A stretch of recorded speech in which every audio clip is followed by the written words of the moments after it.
Au Barça, lorsqu'on perd un joueur, deux joueurs, c'est fini. Hécatombe, il y a un problème. Pourquoi? Parce que les joueurs remplaçants, ils ne sont pas de qualité. Et même, souvent, les titulaires même ne sont pas de qualité. On prend le cas de Rafinha. Rafinha, depuis le début de la saison, c'est problématique. Certes, il fait des efforts.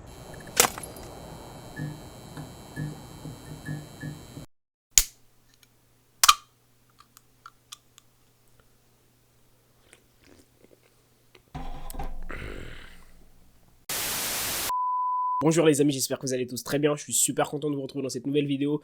Installez-vous, faites comme moi, prenez à boire parce que aujourd'hui on va parler du Barça. On va parler très longtemps du Barça. Donc ce sera une petite vidéo chill où on va bien discuter. Donc on va discuter. Où je vais donner mon point de vue sur la première partie de saison du Barça. Parce que voilà, elle s'est terminée et il y a énormément de choses à dire. Malheureusement, beaucoup de choses négatives, donc installez-vous. Ça ne va pas commencer à Rutshuru, ni à Manono, ni à Massissi. Ça va commencer ici. Et ça va péter. Péter. Vous allez fuir. Vous attendez? Vous allez fuir. On va commencer cette vidéo tout simplement par les exigences. Les exigences que j'avais en début de saison pour cette équipe du Barça là. C'est que le Barça sort d'une saison où ils sont premiers de Liga, vainqueur de la Liga, meilleure défense du championnat. Paradoxalement, un jeu pas très flamboyant, pour ne pas dire pas beau du tout. Enfin, je vais pas abuser, je vais pas dire pas beau du tout, mais voilà, le Barça nous a habitués à mieux. Le Barça nous a habitués à avoir un jeu flamboyant et une défense pas très souvent intéressante. Mais aujourd'hui, enfin, la saison dernière, c'était l'inverse. Aujourd'hui et cette saison, j'attendais plus du Barça sur ce point-là. J'attendais à ce que le Barça nous offre du beau jeu. J'attendais à ce que le Barça en Liga se batte pour la Liga. Quand je dis se battre pour la Liga, avec le premier, que ce soit le Real Madrid ou l'Atlético Madrid. Je ne m'attendais pas à Gérone, belle surprise. Et aujourd'hui, ils sont premiers. Donc j'attendais à ce que le Barça soit compétitif en Liga, ce qui n'est pas le cas aujourd'hui. J'attendais également que ce Barça-là puisse, en Europe, depuis bien longtemps qu'ils ne nous ont pas proposé cela, après des échecs et des échecs en Europa League, puisse toucher les quarts de finale de la Ligue des Champions. On est encore en cours, mais avec ce que nous propose le Barça, plutôt compliqué. Maintenant, comment ça se fait que le Barça nous déçoit autant? Parce qu'aujourd'hui, je me fais chier à regarder mon équipe. Aujourd'hui, c'est un coup de gueule, oui. Je me fais chier à regarder cette équipe du Barça là. Dans un premier temps, j'aimerais bien qu'on parle des changements dans l'effectif du Barça. Alors, il y a une chose qu'on n'a pas très pris au sérieux, où je n'entends pas assez les gens sur ce sujet-là, c'est les changements au niveau de l'effectif du Barça. Le Barça, on a du mal à remplacer nos joueurs, que ce soit des légendes du club, que ce soit des joueurs qui ont été très performants et qui décident de partir du jour au lendemain, Ousmane Dembélé, Neymar, des joueurs qui sont en fin de carrière, là très récemment du coup, Sergio Busquets, ou même avant, en 2016, Dani Alves, qu'on a seulement remplacé là, et même remplacé, c'est un grand mot, en 2023, par un prêt de Joao Cancelo. Donc imaginez-vous, un Barça qui n'arrive pas à remplacer ses stars, mais c'est problématique. Un grand club comme le Barça, qui n'arrive pas à remplacer ses joueurs. Donc depuis 2016, c'est seulement en 2023 qu'on a réussi à remplacer Joao Cancelo. Enfin, pardon, Dani Alves par Joao Cancelo. Et aujourd'hui, dites-vous que on n'a pas réussi à remplacer Sergio Busquets. Certes, ce n'est pas une tâche aisée, mais il est primordial pour un grand club comme le Barça de remplacer Sergio Busquets. Celui qui, comme Xavi le disait, est fondamental. Et ça, c'est la vérité, parce que c'est celui qui comprenait au mieux ce que Xavi voulait instaurer. C'est celui qui a joué avec Xavi sur le terrain, c'est celui qui incarnait le visage du Barça au mieux. Mais malheureusement, on n'a pas réussi à le remplacer. Parce que vous n'allez pas me dire aujourd'hui qu'on a remplacé Sergio Busquets par Oriol Romeu. Oriol Romeu, il n'a pas le niveau pour jouer au FC Barcelone. Et ça, je ne l'apprends à personne. On l'a toujours su. Mais malheureusement, on a essayé de nous le vendre, en début en tout cas, comme un joueur qui est capable de remplacer Sergio Busquets. Et malheureusement, même le peu qu'on attendait de lui, il ne nous le donne pas. Ensuite, en second lieu, Ousmane Dembélé. Je sais que ça va en fâcher plus d'un, mais malheureusement, Ousmane Dembélé, c'est une énorme perte pour le Barça, parce qu'on n'a pas de joueur déséquilibrant comme Ousmane Dembélé au sein de notre effectif. Ousmane Dembélé est le meilleur créateur d'occasions en Europe. Est-ce que vous vous rendez compte qu'on a perdu le meilleur créateur d'occasion en Europe? Xavi nous le disait en début de saison et même depuis l'année dernière, durant tant d'années, il a énormément défendu et je ne suis pas là pour défendre Dembélé bien sûr parce que ce qu'il nous a fait là, compliqué. Après, on ne va pas juger, peut-être qu'il y a des raisons pour lesquelles il a décidé de quitter le club. J'en sais rien, je ne vais pas me prononcer là-dessus, mais perdre Ousmane Dembélé sans le remplacer est problématique. Et Xavi a parfaitement raison sur ce point-là. On va nous dire que durant plusieurs saisons, il était blessé. Je vous rejoins là-dessus. Clair et net. Cependant, durant les 2 dernières saisons, il a joué énormément de matchs et il était très impactant pour le Barça. Et ça, vous n'allez pas me dire le contraire. On l'a remplacé par qui? Par Rafinha, qui était son remplaçant lorsqu'il était présent. Et lorsque les deux jouaient ensemble, c'est que Rafinha jouait sur un côté, Dembélé sur un autre. Mais on sait tous que Dembélé, c'est le choix numéro 1. Et c'est le meilleur créateur d'occasion. Au Barça, on l'a remplacé par qui? Personne. Rafinha a juste pris sa place. Malheureusement, il n'est pas performant. Ensuite, dernier cas, Jordi Alba. Le départ de Jordi Alba nous fait très mal. Certes, l'année dernière, il était remplaçant, mais en sortie de banc, il était excellent. Et c'est un joueur qui a longtemps joué au Barça, qui a énormément apporté, qui est une légende du club. C'est intéressant parce qu'on a réussi à le remplacer par Baldé, sauf que malheureusement, son absence nous coûte cher. Pourquoi? Parce que Baldé n'a plus l'haleine de Jordi Alba à côté de lui. Donc on peut dire que malheureusement, peut-être que cela fait de telle sorte qu'il n'a plus assez d'impact parce qu'il ne se sent pas menacé. En début surtout, il ne se sentait pas menacé. Maintenant, je pense que si, parce qu'il voit que Joao Cancelo est capable de prendre sa place, bien entendu, Xavi est capable de faire des changements. En second lieu, je ne dis pas que c'est de la responsabilité entière de Baldé, parce qu'il y a aussi le manque d'expérience qu'il avait à gagner lorsque Jordi Alba était là, parce que celui-là l'aidait, mais surtout le fait d'avoir de la concurrence, ça aussi c'est primordial. C'est primordial, pourquoi? D'ailleurs, Mathieu Bonnemer nous le disait et c'est resté gravé là parce que je trouvais ça très intéressant. On néglige énormément l'impact qu'ont des remplaçants sur les joueurs titulaires. Parce que si tu as toute la semaine à l'entraînement un joueur remplaçant qui te met la pression à l'entraînement, qui fait de belles performances à l'entraînement, toi le titulaire, quand tu vois ça, tu es obligé, tu es dans l'obligation d'être performant et de tenir ta place si tu veux garder ta place. Jordi Alba lui a apporté beaucoup d'expérience, mais il lui a apporté aussi de la concurrence. Donc ça permettait à Baldé d'être performant. Après, pour dédouaner Baldé, c'est seulement sa 2e saison en pro et il a encore le temps. Il est encore jeune, il a le temps d'apprendre. Les 3 pertes nous ont énormément coûté. Mais en dehors de ça, le Barça a plutôt bien recruté. Gundogan est arrivé, ce qui nous a permis d'avoir directement de la qualité au sein de l'effectif, directement de l'expérience au milieu de terrain et un joueur qui va être directement opérationnel. Il a fait une énorme saison avec Manchester City avant de nous rejoindre. Très belle recrue, mais malheureusement ce n'est pas au poste qu'on attendait, au poste de 6, même si ça reste tout de même une très belle recrue. Ne me faites pas dire ce que je n'ai pas dit. Ensuite, on a eu également le recrutement de Cancelo et Félix. Cancelo, très très bonne recrue. C'est la recrue que j'attendais le plus au Barça parce qu'on manquait de latéral droit. Aujourd'hui, on est à latéral droit.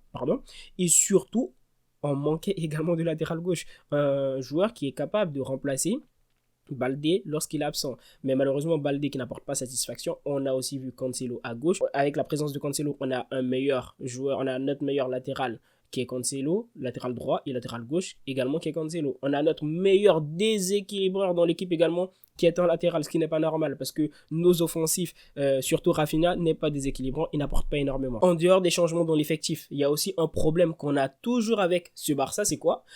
C'est tout simplement les blessures. À chaque moment, j'ai l'impression qu'on parle des blessures avec le Barça. On a toujours des problèmes de blessures. Et cela est très très impactant pour le Barça. Pourquoi? Parce qu'on manque également de profondeur d'effectif. On n'est pas le seul effectif d'Europe où on a des blessés. On n'est pas la seule équipe du monde où on a des blessés. Lorsqu'on prend le Real Madrid a également des blessés. Ils ont énormément de blessés. Et cette saison, la preuve en est, ils ont Courtois qui est blessé, ils ont Militao qui a eu également les croisés.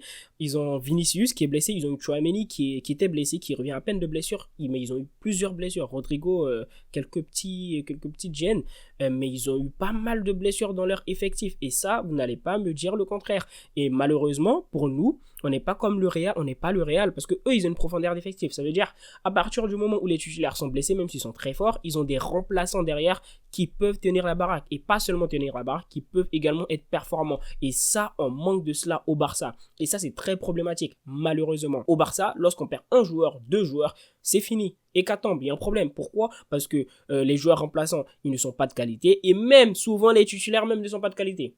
On prend le cas de Rafinha. Rafinha, depuis le début de la saison, c'est problématique. Certes, il fait des efforts dans le pressing, mais en dehors de ça, c'est problématique. D'ailleurs, le pressing, on en reparlera plus tard, mais c'est problématique pour l'équipe. Lorsque tu as certains joueurs titulaires qui ont des problèmes, déjà dans un premier temps, et tu as les remplaçants, ou même des joueurs titulaires, souvent ceux sur qui tu comptes, par exemple Pedri, mais qui est très souvent absent. C'est problématique. Le Barça, problème au sein du 11 titulaire. Certains joueurs ne sont pas au niveau. Deuxième lieu, on manque de profondeur d'effectif. Les joueurs sur le banc ne sont pas forcément bons. Donc là, comment tu veux construire un effectif cohérent avec cela? Lorsqu'on parle de cohérence, de cohésion d'équipe, j'ai également envie de vous parler de notre milieu de terrain. Notre milieu de terrain. Comment vous pouvez m'expliquer que dans une équipe du Barça, où on a eu une demi-saison, le milieu titulaire actuel, Pedri, Gundogan, Frenkie de Jong ont seulement joué 4 petits matchs ensemble. 4 petits matchs ensemble. Ce n'est pas normal. Comment tu veux créer une équipe intéressante ou qui a la possession de balle et qui est capable d'être cohérente dans le pressing avec des joueurs qui ont seulement joué 4 matchs ensemble? C'est problématique malgré toutes les qualités qu'on peut donner à Frenkie de Jong, à Gundogan et à Pedri. C'est difficile, surtout lorsque tu affrontes des équipes qui sont rodées collectivement. On a vu que face à Gérone, le pressing et tout. Et j'ai une citation de Deschamps que j'aime énormément en parlant de notre milieu de terrain. Il dit: dans une équipe, c'est très bien d'avoir des architectes, mais il faut également des maçons. Je ne sais pas si c'est exactement ce qu'il a dit, mais c'était un peu la tournure de la phrase. Et ça, je la trouve très intéressante, cette citation. Pourquoi? Parce que dans notre équipe, on n'a que, surtout au milieu, on n'a que des architectes. On a Frenkie de Jong, Gundogan, Pedri, c'est des architectes ballon au pied. On sait qu'ils sont incroyables, ils sont très très forts, difficile de leur prendre la balle.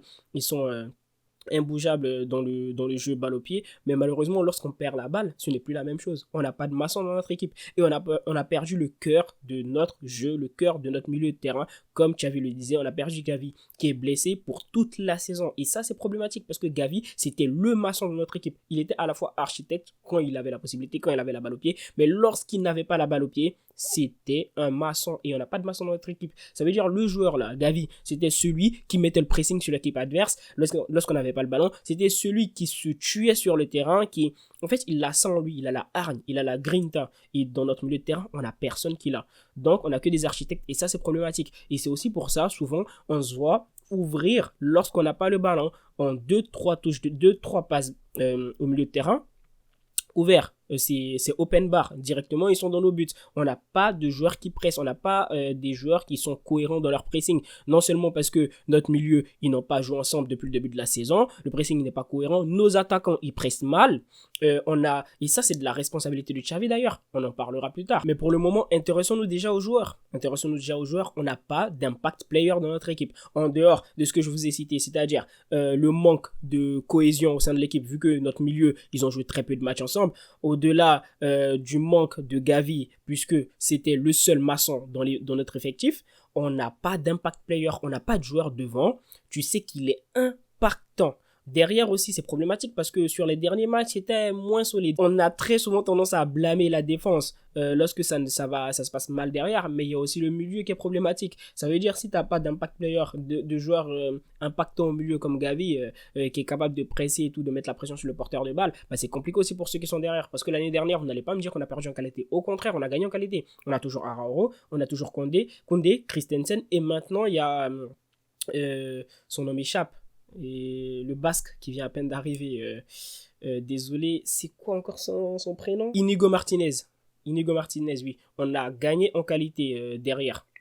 Donc, vous n'allez pas me dire que en une saison, là, en quelques mois, il y a eu un problème derrière. Donc voilà, ça c'est un problème au sein même de l'effectif et tout, et dans la composition de l'effectif. Et quand je dis on manque d'impact player, on manque de joueurs devant qui est capable à la fois soit de faire des passes décisives, soit de marquer. Dembélé, d'où l'absence de Dembélé, d'où le manque de remplacement de Dembélé, d'où la présence de Rafinha qui n'est pas assez impactante, d'où la présence de Lewandowski. Lewandowski, depuis le début de la saison, ça ne va pas.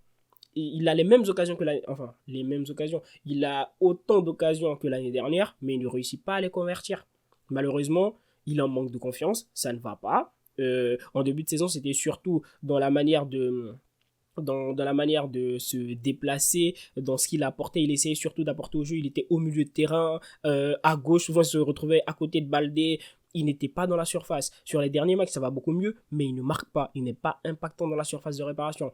Donc, on manque d'impact player. J'espère, bien sûr, avec l'arrivée de Victor Roque, on est cantonné à attendre l'arrivée d'un gamin de 18 ans. Mais malheureusement, lorsque ça ne va pas, il faut des changements pour espérer avoir du mieux, soit parce qu'il va mettre la pression à Lewandowski et Lewandowski va voir sa présence si bien sûr il apporte à l'équipe, parce que ce qu'on voit du côté de l'Amérique du Sud, c'est un joueur très intéressant. S'il arrive à apporter cela en Europe, j'espère que par sa présence et par le fait qu'il soit remplaçant, il puisse pousser Lewandowski, ou soit tout simplement Lewandowski c'est un grand professionnel, c'est un joueur de football qui est aujourd'hui a beaucoup d'expérience et il n'a peut-être pas besoin de ça, mais j'espère que ça va l'aider, ça va le pousser. Ou soit tout simplement Lewandowski de lui-même, tout seul, il va être impactant. Ou Victor Roque va réussir à apporter à l'équipe de lui-même sans avoir... voilà, parce qu'en sortie de banc, il peut être très intéressant. Et je ne dis pas qu'il va être forcément titulaire, et je ne pense pas du tout. Parce que voilà, c'est Lewandowski, il y a une certaine hiérarchie à respecter, sauf s'il arrive à tout bousculer. Mais pour le peu de moments où il sera présent, j'attends beaucoup de lui. Et sans pour autant lui mettre la pression, ça faut le préciser parce que c'est un jeune joueur, il vient d'arriver, il faut lui laisser du temps. Je trouve que le Barça, on est en période de transition, même si tu as gagné la Liga, on est quand même en période de transition. Pourquoi je parle de transition? Parce qu'on a des nouveaux cadres. On a des nouveaux cadres dans l'effectif, on n'a plus les mêmes cadres que l'année dernière, on a perdu Busquets qui était un cadre de l'effectif, Jordi Alba qui était un cadre de l'effectif également, des gens qui ont fait d'énormes années au sein du club. On a eu de nouveaux cadres en la présence de Frenkie de Jong et Araujo qui découvrent, qui prennent un nouveau statut. Frenkie de Jong d'ailleurs, je suis content de ce qu'il fait depuis le début de la saison. Malgré sa blessure, il est revenu et ça se passe plutôt bien pour lui individuellement, même s'il peut faire encore mieux parce qu'il n'est pas à son top niveau. Pedri aussi qui revient de blessure, il n'est pas encore à son top niveau. Et même l'effectif dans l'ensemble, les joueurs ils ne sont pas à leur top niveau, ils sont plutôt moyens. Même Araujo récemment, Koundé, ça ne va pas très bien pour l'effectif du Barça. C'est la raison pour laquelle je parle de renouveau, de transition. Mais même lorsqu'on parle de transition dans un club comme le Barça, c'est pour les exigences que j'ai citées en début de vidéo. Ça veut dire viser les quarts de finale de la Ligue des Champions au minimum, être compétitif en Liga et les coupes, bien sûr, essayer de remporter les coupes et surtout avoir du beau jeu. Avoir du beau jeu, mais on ne voit rien de tout ça. Il n'y a rien qui nous laisse présager qu'on va avoir quelque chose d'intéressant durant la saison du Barça. Maintenant, parlons de Xavi. Je n'ai pas encore parlé de Xavi depuis le début de la saison. Pour finir la vidéo, je vais parler de Xavi. Je vais pas être exhaustif parce que peut-être je vais sortir une vidéo là-dessus, mais Xavi, il y a un gros problème. J'ai l'impression que Xavi ne reflète pas du tout ce que j'attendais de lui. Ça veut dire, bon après, vas-y, avant de vraiment enfoncer la pointe sur lui, j'aimerais déjà le dédouaner sur certains points. Ce n'est pas de sa responsabilité s'il manque de joueurs de qualité. Dans un premier temps, quand je parle de joueurs de qualité, le remplacement des joueurs que j'ai évoqués, ce n'est pas de sa responsabilité si on n'arrive pas à recruter, qu'on est pauvre, parce que même avec le cas Echeverry et tout là, je crois que c'est comme ça on prononce, 25 millions d'euros, le Barça n'est même pas capable de débourser cela, on n'est pas capable, il y a plusieurs joueurs qui nous sont passés sur les nez, ils étaient fans du Barça, mais on n'arrive pas à les recruter, tout simplement parce qu'on n'a pas d'argent.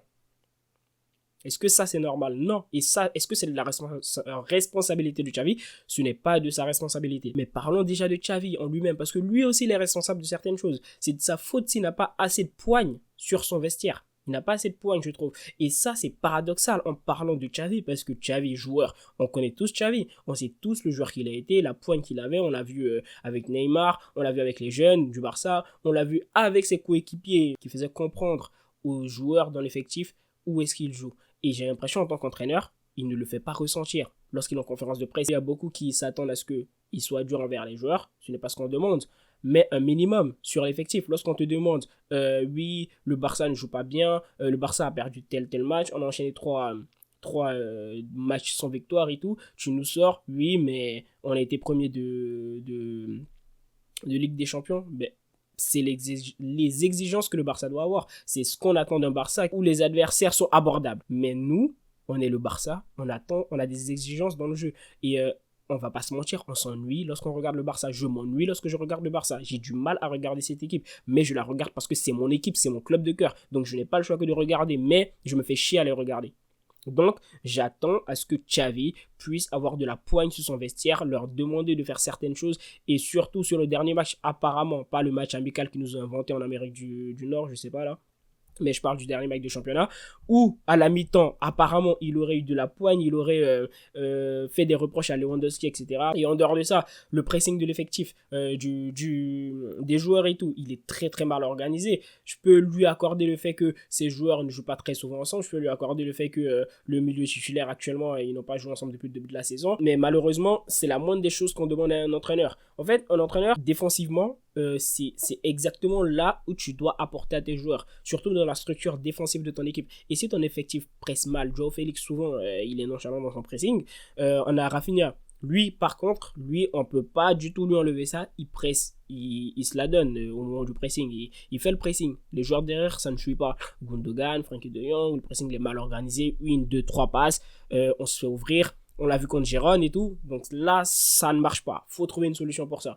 Parce que si on se fait ouvrir comme ça va pas très bien aller. On n'aura pas la balle tout le temps. Et la plupart du match, même si on a la balle, les phases où on n'a pas la balle, bah c'est là où on se fait punir. Faut trouver une solution. Le Barça encaisse trop de buts. Faut trouver une solution. J'attends Xavi, durant la deuxième partie de saison, de se réveiller et de réveiller son effectif, de trouver une solution. Parce que je me fais chier à voir ce Barça. Et j'espère qu'il va changer les choses. Parce que si ça ne vient pas à changer qu'on sort en 8e de finale de Ligue des Champions, je veux la tête de Xavi. J'aime beaucoup Xavi, mais j'aime surtout mon club. Et je pense que c'est la même chose pour Xavi. Et s'il n'arrive pas à redresser le club, malheureusement, il faudrait peut-être qu'il parte. Même si je suis le genre de personne où j'ai tendance à dire qu'il faut laisser la chance au coach d'instaurer ce qu'il a envie d'instaurer ou d'avoir du temps, parce que souvent ça ne va pas, mais on laisse seulement lorsqu'il y a de l'étincelle, lorsqu'on voit quelque chose. Mais pour le moment, je ne vois pas le début de quelque chose, malheureusement. Donc, on verra bien ce qui va se passer en deuxième partie de saison. Est-ce qu'il y a des motifs d'espoir pour cette équipe du Barça? Personnellement, je dirais oui. Pourquoi? Tout simplement dans un premier temps parce que le Barça ne peut pas faire pire. Pour moi, on ne peut pas faire pire que ce qu'on a produit actuellement. Et si on fait pire, bah là, vraiment, je demanderai la tête de Xavi. Là, vraiment, je demanderai la tête de Xavi.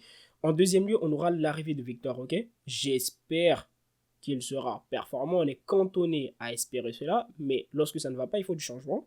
Donc, j'espère qu'il va également apporter. Ensuite, qu'est-ce que je peux dire d'autre? Eh bien, tout simplement que les joueurs en eux-mêmes, je pense qu'ils vont se réveiller. Et si on a des recrues, une recrue au moins au milieu de terrain, ça pourrait être intéressant. Après, qu'est-ce qui va se passer? J'en sais rien, mais j'espère, en tant que fan du Barça, voir l'équipe se réveiller, essayer d'apporter quelque chose de positif et surtout qu'on ait du beau jeu et que nos exigences du début de saison ne sont pas encore à balayer. Mais il faut quand même baisser nos exigences. Je tiens aussi à vous le dire. Pourquoi? Quand je dis baisser nos exigences, je parle, moi personnellement, les exigences que j'ai citées en début de vidéo, je pense qu'elles sont cohérentes. Mais baisser les exigences dans le sens où le Barça, en fait, on n'a pas d'argent, on est pauvre en ce moment. J'ai l'impression on vit à travers le prisme du passé. Il faut avoir de l'exigence, mais il faut être modéré dans notre exigence. Donc j'attends beaucoup de ce Barça, mais j'ai des attentes relativement correctes. Tu veux une paire à 300 balles, tu as 100 euros, tu ne peux pas te la procurer, bah tu te procures la paire à 100 euros. Et c'est exactement le cas avec Oriol Romeu. On veut des joueurs de qualité, on veut Kimmich, on veut Barella, mais on n'a pas l'argent, du coup on prend Oriol Romeu. Et à partir de là, tu ne peux pas avoir des exigences très élevées. Mais j'espère que le club se relèvera parce que j'aime mon club et j'espère qu'on trouvera une solution. Donc Visca Barça, Visca Catalunya, cœur sur vous, prenez tous soin de vous et salut.